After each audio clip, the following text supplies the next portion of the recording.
నెల్లూరు జిల్లా వైఎస్ఆర్ కాంగ్రెస్ పార్టీ కార్యాలయంలో శాసనమండలి సభ్యులు పర్వతిరెడ్డి చంద్రశేఖర్ రెడ్డి, మాజీ మంత్రి కోవూరు నియోజకవర్గం ఇన్ఛార్జ్ నల్లపురెడ్డి ప్రసన్నకుమార్ రెడ్డి కార్పొరేటర్లతో కలిసి మీడియాతో మాట్లాడిన మాజీ మంత్రి మరియు ఉమ్మడి నెల్లూరు జిల్లా వైఎస్ఆర్ కాంగ్రెస్ పార్టీ అధ్యక్షులు Kakani Govardhan Reddy comments. Telugu Desam party B ఫారంపై పోటీ చేసే సాహసం కూడా చేయలేదు. వైసీపీ నుంచి వెళ్లిన వారికే డిప్యూటీ మేయర్ పదవి ఇచ్చారు. వైసీపీ విధానాలు నచ్చలేదని చెప్పే కార్పొరేటర్స్ పదవులకు కూడా రాజీనామా చేయాలి. టీడీపీ బీ ఫారం ఇవ్వలేదని చెప్పడానికి ప్రిసైడింగ్ అధికారిగా ఉన్న జేసీ కూడా భయపడ్డాడు. విప్పు గురించి కనీస పరిజ్ఞానం లేని వ్యక్తులు టీడీపీలో ఉన్నారు. జూదంలో ఓడిన పాండవులు కురుక్షేత్ర యుద్ధంలో గెలిచారు. గెలుపోటములు శాశ్వతం కాదు. వైసీపీ జారీ చేసిన విప్పు దెబ్బకు టీడీపీ భయపడింది. పార్టీ కోసం నిలబడిన కార్పొరేటర్స్ కి భవిష్యత్తులో సముచిత స్థానం కల్పిస్తాం. రాష్ట్రంలో డిప్యూటీ మేయర్ ఎన్నికల్లో పోలీసులు చేతులెత్తేశారు. టీడీపీ జనసేన అరాచకాలు చేసినా పోలీసులు పట్టించుకోలేదు. నెల్లూరు కార్పొరేషన్, బొచ్చి నగరపాలక పంచాయతీలలో విప్పు ధిక్కరించిన వారిపై వేటు వేయాలని ఎన్నికల అధికారులను కలుస్తున్నాం. కార్పొరేటర్లు, కౌన్సిలర్లు పదవిలో ఉన్నప్పుడే అనర్హత వేటు వేసేలా న్యాయస్థానాన్ని కోరుతాం. డిప్యూటీ మేయర్ ఎన్నిక, దాంతోపాటు బుచ్చిరెడ్డిపాలెం నగర పంచాయతీకి సంబంధించి 2 మున్సిపల్ వైస్ చైర్పర్సన్ల ఎన్నిక జరిగింది. మేము ముందే సమావేశం ఏర్పాటు చేసుకొని ఆ సమావేశంలో మా కార్పొరేటర్లు, ఇన్ఛార్జీలు, నాయకులు అందరితో చర్చించిన తర్వాత అధిష్టానానికి నివేదిస్తాం. అధిష్టానం ఏ నిర్ణయం తీసుకుంటే ఆ నిర్ణయం ప్రకారం నడుచుకుంటామని చెప్పి ప్రకటించడంతో పాటు ఆ రోజే అభ్యర్థిని నిలబెట్టాలి అనుకుంటే ఖచ్చితంగా మరలా ఒకసారి ముస్లిం మైనారిటీలకే అవకాశం ఇవ్వాలి అనేటువంటి ఆలోచన చేయడం జరిగింది.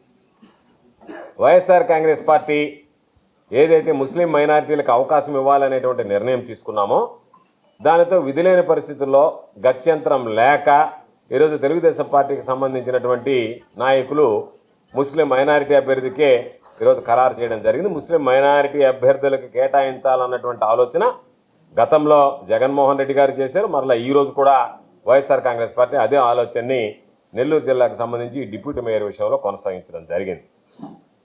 అయితే దౌర్భాగ్యమైనటువంటి పరిస్థితి ఏమిటంటే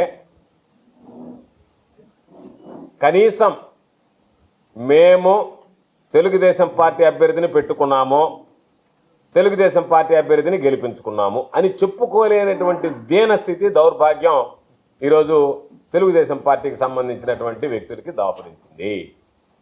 ఇప్పుడు జరిగినటువంటి తంతు ఏమిటి అంటే వైఎస్ఆర్ కాంగ్రెస్ పార్టీ నుంచి ఎవరైతే పోయారో వాళ్ళకి తెలుగుదేశం వాళ్ళు మద్దతు పలికారు. మా తరఫున అభ్యర్థి పోటీ చేశారని చెప్పుకోలేకపోయారు. నెల్లూరు నగర మున్సిపల్ కార్పొరేషన్లో కానీ, బుచ్చిరెడ్డిపాలెంకి సంబంధించినటువంటి 2 డిప్యూటీ చైర్పర్సన్ల ఎన్నికలో కానీ ఎక్కడా కూడా తెలుగుదేశం పార్టీ బీ ఫారం ఇచ్చింది, తెలుగుదేశం పార్టీ బీ ఫారం మీద గెలిచామని తెలుగుదేశం పార్టీ బీ ఫారం ఇచ్చేటువంటి సాహసం కూడా చేయలేకపోయింది. ఇది నిజంగా నారాయణ అయితే పాపం అనుకున్నాడేమో. ఎందుకంటే కార్పొరేటర్లు ఎలాగో ప్రజల ముందు దోషులుగా నిలబడతారు. ఎందుకు దోషులుగా నిలబడతారు? ఆ రోజు కార్పొరేటర్లకు ఓట్లు వేసింది వాళ్ళ అందం చూసో వాళ్ళ ఆకారం చూసో వేయలే. జగన్మోహన్ రెడ్డి గారిని చూసి, వైఎస్ఆర్ కాంగ్రెస్ పార్టీ ప్రభుత్వాన్ని చూసి ఓట్లు వేశారు, గెలిచారు. గెలిచిన తర్వాత ఈరోజు ఫిరాయించిన తర్వాత ఈరోజు ప్రజల ముందు దోషులుగా, ద్రోహులుగా నిలబడాల్సినటువంటి పరిస్థితి ఏర్పడింది. కారణం ఏమిటి అంటే ఈ పార్టీకి మేము ఈ పార్టీని తప్పుకున్నాం కదా, పార్టీ ద్వారా సంక్రమించినటువంటి పదవిని వదులుకొని మరలా నీకు ధైర్యం ఉంటే పోటీ చేసి గెలవగలిగితే శబాష్, వీడు ప్రజానాయకుడు, మరలా పోటీ చేశాడు, గెలిచాడు, వెళ్ళాడు, తెలుగుదేశం పార్టీ అభ్యర్థిగా ఓటు వేశాడు అనేటువంటి దానికి అవకాశం ఉంటుంది.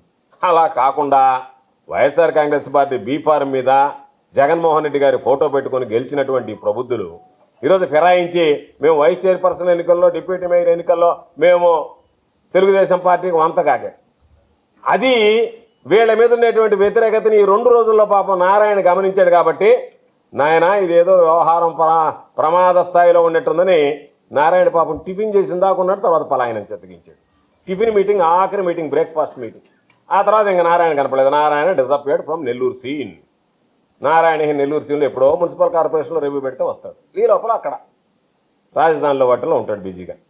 కాకపోతే నీకు ముఖం నెలకు రాలేదా, లేదులే వీళ్ళని పాపం కార్పొరేటర్ని బలి పశువులు చేసాం మన పని అయిపోయిందని చెప్పి వెళ్ళిపోయావా, దానికి సమాధానం చెప్పాల్సినటువంటి పరిస్థితి. నువ్వు మంత్రి అనేది పక్కన పెట్టు, నిన్ను మంత్రిగా భావించాల్సినటువంటి అవసరం లేదు. దేనికంటే నువ్వు అక్కడ అడ్డమైనటువంటి వాటికి తెరదీసావు. నువ్వు ఒక మున్సిపల్ కార్పొరేషన్ మంత్రిగా ఉండి, మున్సిపల్ వ్యవహారాల శాఖ మంత్రిగా ఉండి, కాబట్టి దాన్ని పెద్దగా పట్టించుకోబడి నీ సొంత జిల్లా నెల్లూరులో బుచ్చిరెడ్డిపాలెంలో అదే పరిస్థితి, నెల్లూరు నగరంలో అదే పరిస్థితి ఏర్పడిందంటేనే నువ్వు ఇంకా దానికి సంబంధించినటువంటి దాంట్లో నువ్వు ఒకసారి ఆత్మపరిశీలన చేసుకుంటే నేను అర్హున్నా కాదనేది అర్థమవుతుంది. కానీ నిన్న మాత్రం ఒకసారి ఆత్మపరిశీలన చేస్తున్నాడు. ఓహో, నేను కార్పొరేషన్ హాల్లోకి అడుగుపెట్టడానికి అర్హుడు కాదు ఎన్నికని చెప్పి పలానించింది. అందులో భాగంగా ఒక అంశాన్ని ఒక కార్పొరేటర్ అక్కడ ఉండేటువంటి సభ్యుడు లేవనెత్తే జాయింట్ కలెక్టర్కి రాసి ఇవ్వాలంట. రాసి ఇస్తే జాయింట్ కలెక్టర్ రాసి ఇస్తాడంట మళ్ళీ తిరిగి కనుక నోటితో చెప్పడానికి. అంటే నోటితో చెప్పడానికి ఇబ్బందికర పరిస్థితులు ఏర్పడ్డాయని పాపం వాళ్ళు చెప్పుకోలేకపోయారు. ఎమ్మెల్యేలు వాళ్ళు మేము మా అభ్యర్థిని గెలిపించుకున్నామని చెప్పి వచ్చిన అయితే వాళ్ళు అడుగుతున్నారు, మీరు ఎవరిని గెలిపించారు, ఇండిపెండెంటే కదా అంటే ఇండిపెండెంటా, ఓయమ్మ ఇండిపెండెంట్ అని చెప్తే ఏమో, లేదు మేము గెలిపించుకున్నామా, మేము ఒక ఆయన ఏమో మామూలుగా నెల్లూరు ఆయన రూరల్ ఎమ్మెల్యే గారు ఆయన కానుగ్గా ఇచ్చాడంట. ఎవరికి, లోకేష్ బాబుకి, చంద్రబాబు నాయుడు గారికి, డిప్యూటీ సీఎంకి ఏం కానుక ఇచ్చావు, మా ఎమ్మెల్యే అభ్యర్థిగా గెలిచినటువంటి వాడిని తెలుసుకుని నువ్వు కానుక ఇచ్చిన ఆయనకి.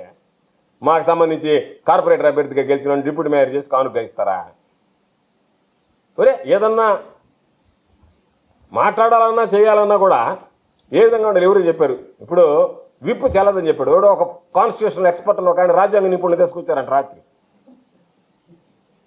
ఆయన రాజ్యాంగ నిపుణుడు వచ్చి అన్ని పరిశీలించి ఏం లేదు 1/3, 2/3, 3/3. అసలు కనీసం మీకు అవగాహన ఉందా? మీకు తెలుసా విప్పుని గురించి తెలుసా? 1/3 ఏంది, 2/3 ఏంది? అటువంటి రాజ్యాంగ నిపుణులు పెట్టుకోను కదా అన్యాయం అయిపోతున్నది మీరు.